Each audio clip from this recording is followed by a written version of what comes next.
This lesson is about making abstract art using a paint squish method. I'm going to begin by showing you this method using paint, tape, a piece of saran wrap, and a piece of paper. Don't forget your messy mat to cover your area to keep your space clean while you work.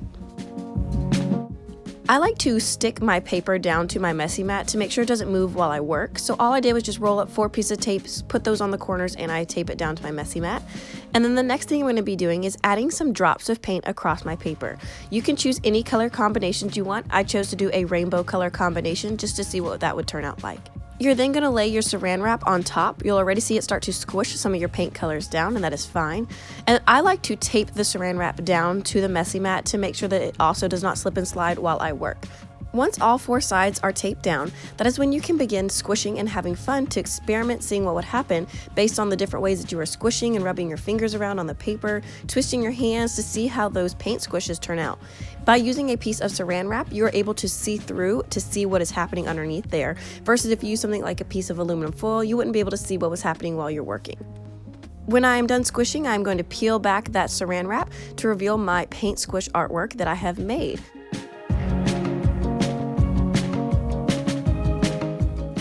Now here's where you can have some more fun. If you want to go back and add more to this, you can come in using a Q-tip or the back end of a paintbrush, even a dull pencil, and you can start to add some texture to your paper by squiggling and swirling in some different designs. You could even take the paper and experiment by folding it and rubbing together to see what would happen the more you squish the paper around. Remember, this is an abstract piece of art, so your end goal is really to just have a bunch of fun with color, lines, and texture. If you do not have any saran wrap, you can do the same thing using a Ziploc bag and a smaller sheet of paper. So here I chose a different set of color combinations. I put it in the bag, zip it up, and I squish the paint around. I can also squish this paper around back and forth, adding in more colors if I would like. And while I have this really wet piece of paper that I can see there's still a lot of paint on it, I can even choose to use it as a stamp. So here I'm going to take that little sheet of paper and I'm going to stamp it a couple of times onto a larger sheet of paper. I can leave my abstract art just like this, or I could wait for it to dry and I could even come back in with some watercolors and other paints and I could add in more to my abstract artwork.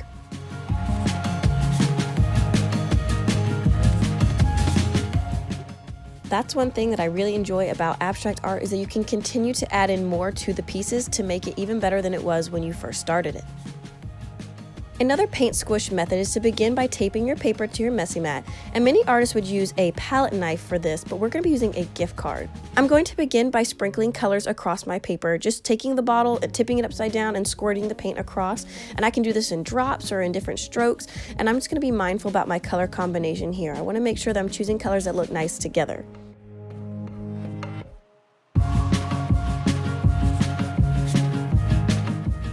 After I have added in all of the colors, I'm then going to take that gift card and I'm going to be doing a scraping motion from the top to the bottom of the page.